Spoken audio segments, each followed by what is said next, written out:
Let's talk about something amazing. Vintage classic jazz albums for $1, for $2. That's what I want to talk about today. Albums like this that you should have in your collection. I'm going to show you actual price tags and tell you the story about how these records were obtained. So we're going to have to go into super close-up mode here so I can show you the price tags. Hopefully that's not too scary for you. It might be. Let's get into it. This is going to be a weird video. It really is. Classic, all-time, one of the all-time greatest LPs by one of the masters himself, John Coltrane, Love Supreme. How much would you pay? How much did I pay? I think you can see that. $1.50. Yeah, I paid $1.50 for this. That's just one example of many I'm going to show you. How much would you pay for Ornette Coleman, New York Is Now? Well, how much did I pay? Yeah, I think it's working. Can you see there that it says $2.99? Yeah, I paid $2.99 for this. Ornette Coleman. New York Is Now, Dewey Redman. You know, cool album. Broadway Blues, great tune on there. How about, how much would you pay for Miles Davis, Water Babies? And is it focusing? Can you see that? I think so. That says $2.50. Okay, $2.50 for a classic Miles Davis record. What about, here's a beautiful gatefold. The Coltrane I showed you before was a gatefold. This is a gatefold. Africa Brass, John Coltrane, gatefold. Stereo A6 on the Impulse label. Yeah, it's a gatefold. I'm not taking it out for you. How much would you pay, Greg? How much did you pay? Is it focusing? I think it is. It's $1.99. The rest are VG. All the records I've showed you are VG or VG Plus. Let's call them VG Plus. This one's beat up, and it was a whopping 49 cents. Miles Davis, miles ahead, plus 19 musicians, Gil Evans. Here's an interesting one. I'm not sure what the price is because I started to tear it off, and I wasn't successful. Well, what's the record, Greg? Ornette Coleman Free Jazz with a cutout, the die-cut cutout back here that reveals the Jackson Pollock painting. It says 99 cents, but I may have torn off part of the label. I don't know if it said $1.99, $2.99. And in the other room I have a Wayne Shorter, what do you call it, etc. The original one, 99 cents. Okay, here's another one. Miles Davis Plays Jazz Classics. Not original, but still. How many of you got your copy? Show the record first, Greg.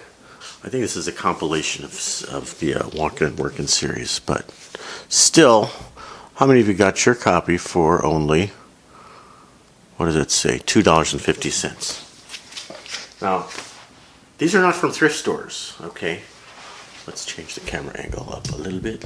These are not from thrift stores, okay? These are from legitimate record stores here in Los Angeles, not some crazy out in the boonies record store in, you know, the south of some underdeveloped country. Here in Los Angeles, heart of sort of the record business, real record stores. These are not estate sales where you're taking advantage of some widow and she doesn't realize she's sitting on a gold mine. These are the asking prices of a legitimate record store. So, how did you get all these records for $1, $2, Greg? What's the secret behind this? Well, I already showed you if you were paying attention. Were you paying attention? John Coltrane. This is one of the prizes of the bunch. Coltrane Love Supreme. Of course, it's a gatefold. It's not an original, I don't think, but it's an early repress on Impulse. Okay, I already showed you the answer to the question of how I got all these details. Were you paying attention, Columbo? Did you get out your detective magnifying glass and figure out what's going on here? So what does that label say? It says $1.50, right? Well, it also says 32585. That's the answer to the question. 32585. What does that mean? You probably figured it out by now, smarty pants. Did you figure it out? Ornette Coleman. It's $2.99, but it also says next to it 985. Okay, what does that mean? 9 of 85. September of 1985. The Coltrane, March 25th, 1985. These are the dates that these records were purchased. It was a while ago, January 1st, 1985. Miles Davis. Not purchased, but these are the dates that the record store company put it out on the shelves or priced it, so that lets them know how fast their stock is turning over. What else did I show you? Did I show you Water Babies? 1988. Okay, so that's kind of the answer to this question. Not that you need a time machine, but 1983-84 is when the wonderful compact disc came out. Do I have a compact disc to show you? I think you guys know what a compact disc looks like. 1983 or 84. I was working in a record store that sold LPs and cassettes, and one day they showed up and said, there's a new thing, it's called the compact disc, and there's a special machine for it, and we got a whole kind of little training on what it was about. I was one of the first, I think I was the first CD buyer at that record store, not for the chain, but for at the store level. Licorice Pizza, famous chain here, Los Angeles, Southern California. So I was in the CD business from the very beginning. And then I went to work for Philips Media, the co-creators of Philips and Sony created the compact disc. What's the point you're getting to, Greg? Get to the point. Yeah, I'm getting to the point. Many people, including me a little bit, were victimized, if you want to say that, by the record companies that promised us that this new thing called the compact disc was perfect, flawless, it was the ultimate in sound production, and it lasted forever, and it would make all your dreams come true. So, fortunately or unfortunately, depending on which side of the coin you're standing, does that make any sense?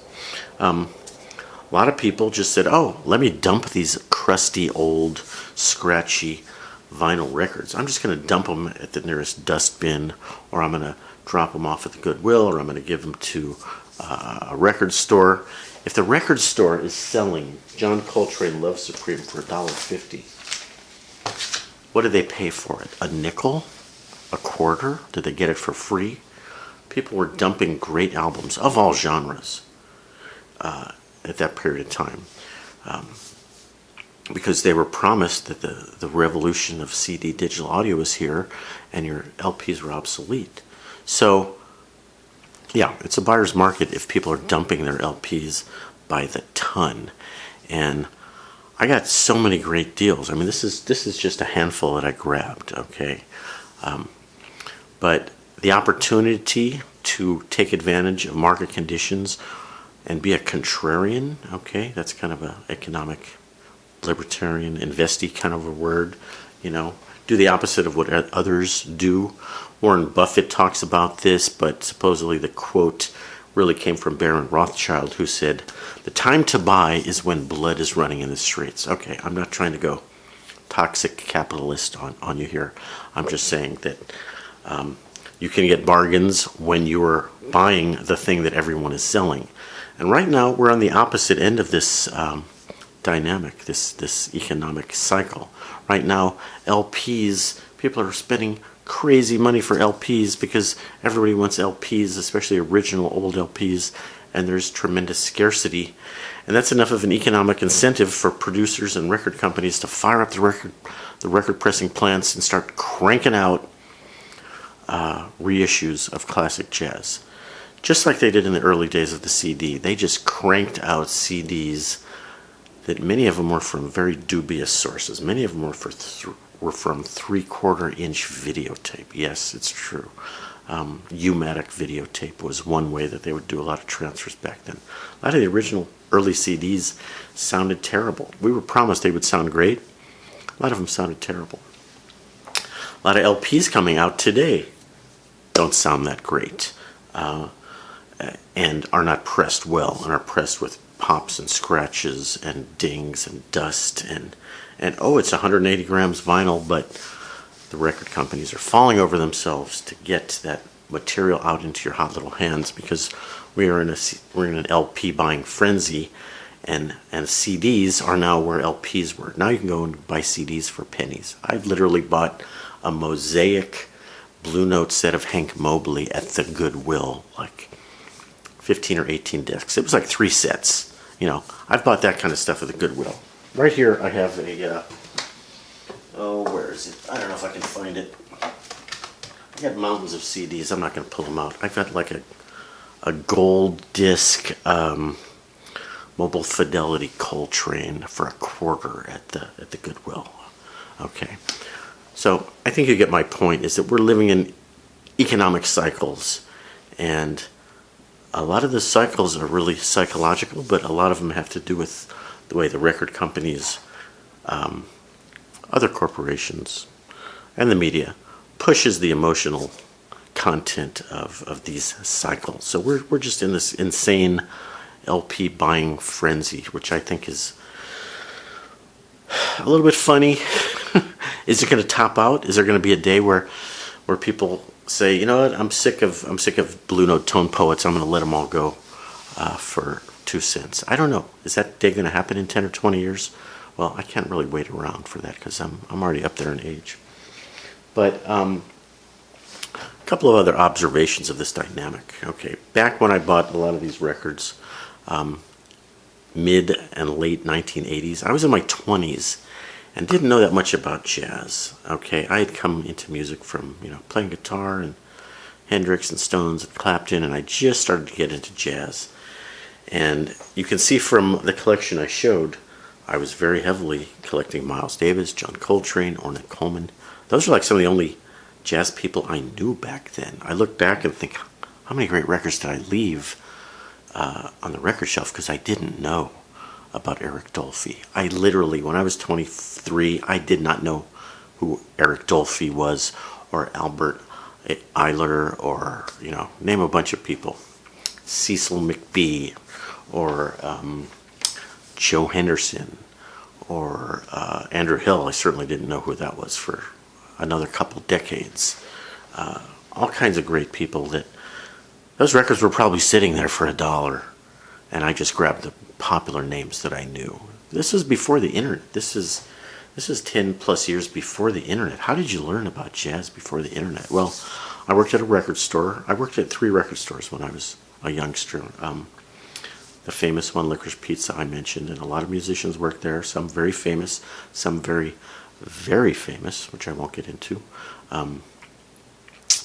But you didn't have the internet. How do you learn about jazz? So I worked with one of the guys I worked with was a starving studio sax player, and he turned me on to Wayne Shorter. So Wayne Shorter, I have Wayne Shorter records that I got for, yeah, I told you, I got the Etc. for 99 cents. And I think I probably got Juju for $2.99 or $3.99.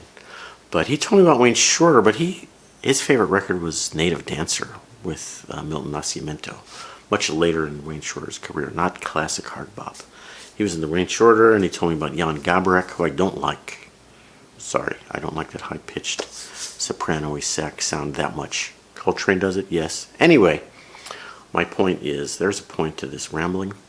It was a different time back then. We didn't have the internet, okay? When you don't have free flow of information, price differentials, arbitrage between pricing is much greater because there's no easy way to look up the price of something. We had a Schwann catalog and we had stuff like that, but, you know, there was no eBay. There was no Discogs. There was no easy way to access the price of records, and the record prices were collapsing. They were collapsing quickly and monumentally. Is that a word?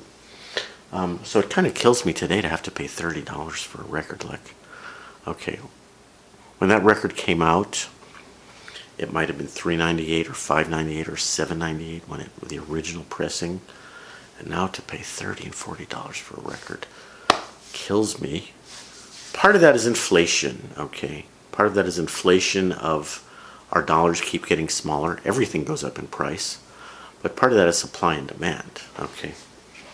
This idea that you could get these records for $1 or 50 cents or $2, that's supply and demand. That's too many people dumping and selling and not enough people buying.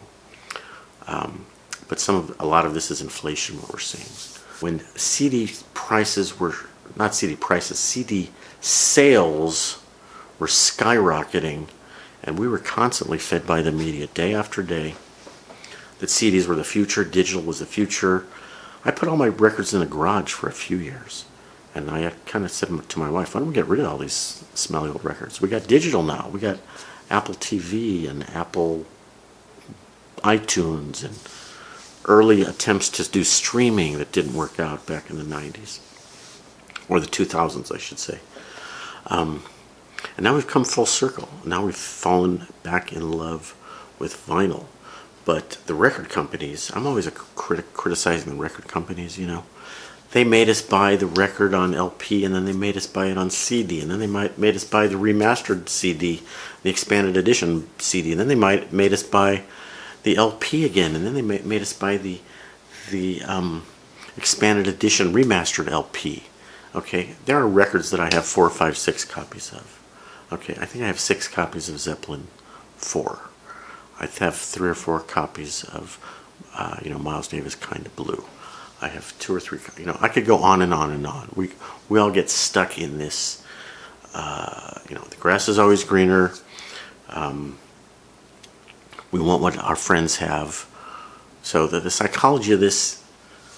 Okay, I blame the record companies a little bit. We've got to blame ourselves. Okay, one of you great YouTubers out there, Mazzy or Rob, they show a great record, and I got to go buy it.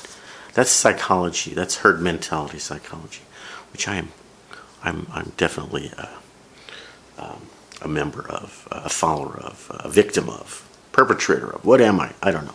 My conclusion is uncertainty. If you guys have an opinion, where is this market going? Is it time to continue to spend thousands of dollars on vinyl records, or is the market going to soften or collapse? I don't know. My conclusion is I don't have a conclusion. Anyone who thinks they can predict the future, they're probably wrong. You can try to predict it, but there's no guarantee that you will be correct. That's today's rant, guys. I'm sorry it went 20 minutes. Thanks for watching. I really want to hear your opinions on what's going on with the vinyl craziness in the marketplace, all right? Thanks for watching, guys. Keep it spinning. I will talk to you later.